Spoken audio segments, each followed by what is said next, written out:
Ukraine may or may not be Russia someday, Trump suggests while announcing $500 billion rare earth agreement. Well, while he does announcing that, Ukraine announces a successful strike on Russia's Saratov oil refinery. Military confirms that. And in a Blitz interview as a third topic with Peter Dickinson, editor, Atlantic Council Ukraine Alert Business Ukraine magazine. Good afternoon. My name is Henry Keane, and we are UATV English and English-speaking Ukrainian state media in everyday persuasion to deliver hard truth in easy terms for you for the whole free world directly from Ukraine. U.S. President Donald Trump suggested that Ukraine may or may not lose its sovereignty to Russia, adding he wants compensation for the provided U.S. aid regardless of how the war ends. They, Ukraine, may make a deal. They may not make a deal. They may or may not be Russia one day. But we're going to have all this money in Ukraine, and I say, I want it back. Donald Trump, President of the United States. The U.S. president has repeatedly pledged to broker a swift peace deal to end the full-scale war nearing its third grim anniversary, claiming that the conflict would have never happened if he had been in office in 2022. So, following up on his earlier proposition of ensuring the U.S. support for Ukraine in exchange for rare earth minerals, Trump claimed that Kiev has essentially agreed to a deal on $500 billion resource. However, details on such a deal remain murky. In the interview, Trump again claimed that the U.S. had provided more support to Ukraine than European partners, placing Washington's contribution to over $300 billion, while the United States Congress has indeed allocated over $170 billion to Ukraine since the outbreak of the full-scale war in 2022. President Zelensky claimed that less than half of that assistance money actually became available for Ukraine. The EU and its member countries instead have made available $145 billion in financial, military and humanitarian assistance during the full-scale war. Ukraine has significant reserves of minerals including titanium, uranium, iron, manganese and lithium. In addition, it has significant deposits of rare earth minerals that are of a strategic importance to the United States. The U.S. delegation, led by Vice President J.D. Vance and Trump's special representative, retired Lieutenant General Keith Kellogg, is going to visit Munich and meet Zelensky during the Munich Security Conference. The participants will discuss the prospects for ending the war. Well, America may or may not think that if it has secured $500 billion in Ukrainian natural resources, that same naturally means that Putin will stop his natural bombings of his sites of interest. In Ukraine, that's right, may they belong to America or may they not? Because may you or may you not believe in it, that is what dictators do. Destroy everything. Ukrainian forces struck Russia's Saratov oil refinery in a strike overnight on February 11th, the General Staff of Ukraine's armed forces said after reports of drone attacks in the region. The Ukrainian military reported a confirmed hit and a fire at the Rosneft facility. The full extent of damage is being determined, it added. This beautiful attack was carried out jointly by the unmanned system forces, the military intelligence agency, HUR, and the Special Operation Forces of Ukraine, as well as other units, according to the statement. The confirmation of the attack on the Saratov oil refinery came after earlier reports of another successful drone attack against the oil refinery lying some 1,500 kilometers away, which is 930 miles from Ukraine's border. The Saratov oil refinery is one of the key facilities in Russia's fuel infrastructure. Its refining capacity reaches 7 million tons of oil annually. The refinery is crucial in supplying fuel to the Russian military. Andriy Kovalenko, head of Ukraine's Center for Countering Disinformation. Ukraine has increasingly targeted Russian energy infrastructure, including oil refineries and fuel depots, to do the obvious, to disrupt supply chains, supplies to Russian forces. The strikes are part of a broader strategy, though, to weaken Russia's military logistics and economic resilience amidst ongoing war. In particular, Kiev has stepped up long-range attacks this winter. Recent drone strikes hit a refinery in Ryazan, a distillery in Tambov Oblast, and a chemical plant in Bryansk. The Razan oil refinery, one of the Russia's largest, later suspended operations due to the damage. So I would say it's working. Russia's seaborne exports of petroleum products declined by 9.1% in 2024, reflecting mounting challenges to its fossil fuel industry, including Ukrainian drone strikes. Not us, UATV, but Reuters reports exactly that. Also, Russian refineries possess the lowest quantity since 2012, as rising production costs, falling prices, and an export ban on gasoline strained operations. Wow. Exports through Baltic ports also is falling and fell by 9%, while shipments via Black and Azov Sea ports dropped by 10%. Well, notably, exports from Tuapse plummeted by a third, largely due to drone attacks and operational disruptions at state-owned Rosneft refineries. Well, what can I add here? A drone a day keeps putting away. Editor in Atlantic Council, Ukraine Alert, Business Ukraine Magazine. I give you Peter Dickinson on the line. Hello, Peter. Thanks for joining. Hi, pleasure to join you. Right, so I'm craving for some answers, like that Ukrainian natural resources mayhem. Well, to be honest with you, I seen one comment just today that I liked a lot. In a section below Trump's interview to Fox News, I believe so. Let me quote it for you. It's funny how they have to pretend this wasn't always the plan. But my question is, in what way it is bad to give resource to save blood, rather than vice versa, as some suggest? Well, I can understand how some people are a little bit cautious about the optics of paying the Americans for military aid in the form of Ukraine's natural resources and Ukraine's national wealth, as it were. But I don't see. I think it's perfectly reasonable for Absolutely. America to expect something in exchange. Yes. And more importantly, I think that this is a very, very interesting way of getting America invested in Ukraine for the long term.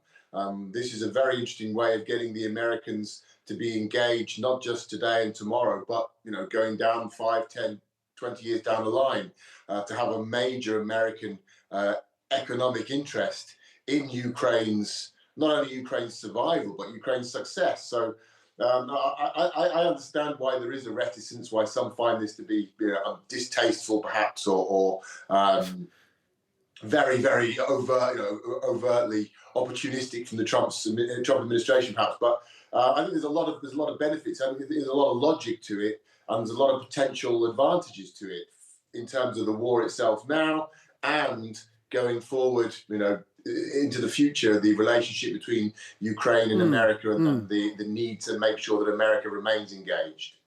Well, absolutely. I can't agree more. And you say 10, 20 years down the line. I may be 50 because I was once in non-ferrous business. I've done business with rare earth metals, just by the way. Huh? So I've been selling this stuff. So I know that this is a very specific material and the cost is enormous, but you have to invest billions of dollars into production. So my second question is, say deal is done. All right. So say war is stopped for the time being. And say Ukraine makes a deal also with Trump.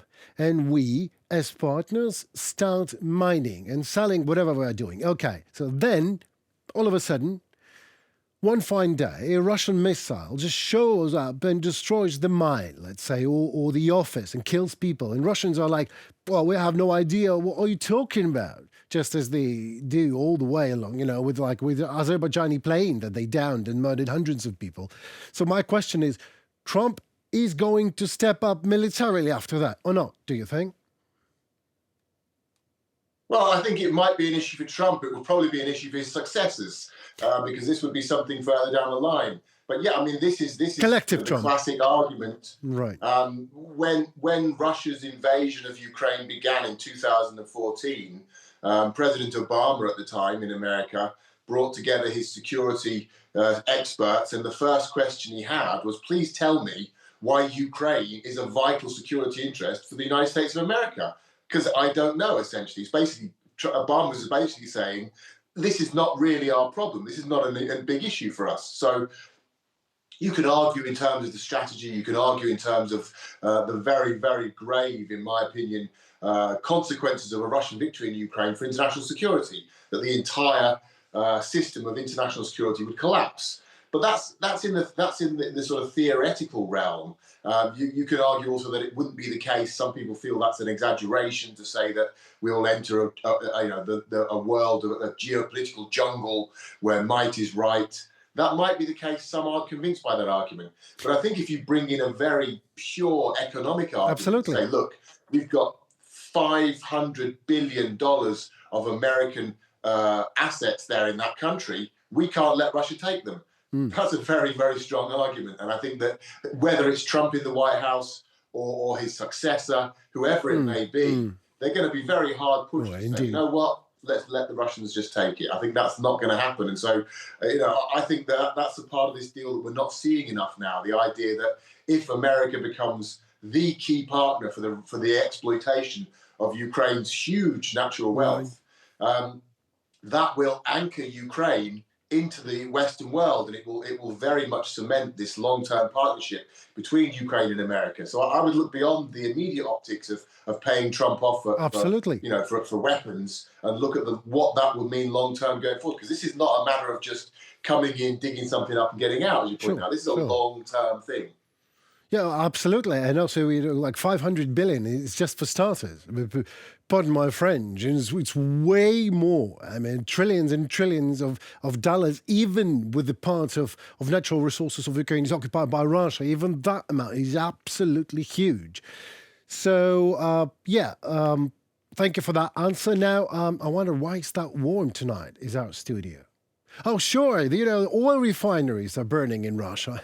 So some say it's just a pinprick. It does not matter at all. Not so sure about that. I think a drone a day keeps putting away, and it is working. I think that it is working. Experts are down in general. The tactics not only is an eye candy, but it's actually is very pragmatic militarily to set ablaze these oil depots. Am I right? Well, I think it's difficult to be very specific in terms of assessing the damage because the Russians are very guarded about the information that they release to the public. Frankly speaking, they lie a lot as well. They conceal the economic data. They hide the realities. So it's very hard to pinpoint and say, okay, exactly we see X percentage drop in output or X percentage drop in GDP as a result of these attacks. However, we can see some very specific incidents where Western or international bodies have said, okay, that's stopped there. Production has ground to a halt here. Exports from this port or that port have stopped. So we can be specific in terms of saying that there are clearly some significant damage. There is clearly some significant damage being done to Russia's energy industry, and especially its energy export industry. Now, that's going to have an impact, if not today or tomorrow, then further down the line. The energy industry is the lifeline, is the lifeblood of the Russian war machine. It is literally the fuel, the engine of the Russian war machine. Right. Without it, it's questionable how long Russia can continue waging its war. Now, sanctions have tried to target the energy industry as well, but they've been ineffective or partially effective, let's say. They work very slowly. We're talking about years. We're talking about maybe looking ahead to 2026 onwards. That's too long. We don't want. Ukraine can't wait that long. By attacking the refineries, and also I would point out not just the refineries. We're also seeing attacks on key nodes in the system here. Exactly. Key transit points, logistical points in the system, disrupting ports of departure. So Ukraine clearly has a plan to dismantle systematically, very methodically, Russia's energy infrastructure, its energy export infrastructure, to rob Putin of this cash cow, of this source of income, and they're going about it in a quite impressive way, I would say. We're getting every day now. You wake up in the morning, you go onto social media. the first thing you see is a refinery or a port Right, or set ablaze. something similar Right. ablaze in Russia. So Right. it's clear. I think it's clear that Ukraine has a plan to do this, a very methodical plan. They're putting it into action. They're doing it very professionally. They clearly have the weapons to do it. They've clearly developed the sophisticated long-range capabilities of their own without relying on the West, also crucial. And I think, although we don't know, I think they've also been given a tacit nod from a lot of their Western partners, perhaps also the Trump administration, to say, you know what, that's okay, because we know the Biden administration was very, very frustrated by attacks on refineries. They publicly said, we don't like that. We do not approve of this. We're not seeing that sort of criticism in the public sphere from what Ukraine's doing now. So I think it's reasonable to assume that Ukraine has the plan, it has the capabilities, and it also has the green light from partners to do that. So the question really is now how far they can go ahead with these attacks, how successful that policy will be. And the other factor I think is worth noting is that Russia is really struggling to defend its infrastructure here. I think Russia here is suffering from what is usually seen as its biggest advantage, the fact that it's so large. Right. Russia's just too big. It's too big to defend itself. Right. So, well, you were asking just a seconds ago. So, how far can Ukraine go? How far or how low can we go? How far can we go? Yeah. Are you talking about Greenland? So, are you maybe afraid? Maybe that Donald Trump is afraid that until Ukrainian drones reach Greenland and shell a old depot there, it's all right. No. Well, I mean, Greenland. I think Siberia would be the target. Yeah. Exactly. I think right. Siberia, Greenland.